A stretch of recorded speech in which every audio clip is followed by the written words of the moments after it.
Try করছি এখন, আমার কিন্তু অতটা ভালো লাগছে না। যদিও আমি বাঁদিকে যদি দেখো, এটা হচ্ছে গঙ্গার ঘাট, মানে চন্দননগর ঘাট। আর ডান দিকে যদি যাওয়া হচ্ছে আমাদের চার্চ, আর ঠিক তার সামনে অভিনন্দন।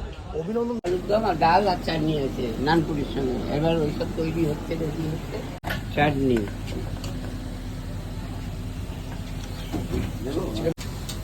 পাঁচটা দিয়ে আমার হাতে আছে 5 পিস নানপুরি।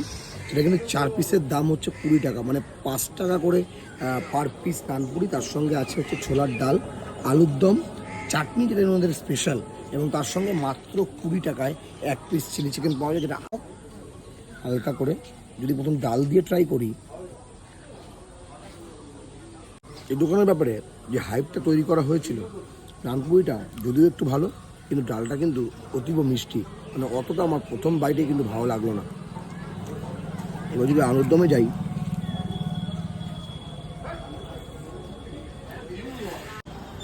চন্দননগর আসলেই অনেকে বলে যে এই অভিনন্দনে মাস্ট ভিজিট, খুব ভালো খাবার। বাট বিশ্বাস করুন, সকাল 10টার পরে এখানে কিন্তু চাউমিন, রোল সব কিছু তৈরি হয়, আর তৈরি হয় এখানে বিভিন্ন রকম খাবার। বাট আমি আজকে এসে যখন ব্রেকফাস্ট ট্রাই করছি এখন, আমার কিন্তু অতটা ভালো লাগছে না। যদিও আমি জানি না, অনেকের মুখে ভালো লাগতেও পারে।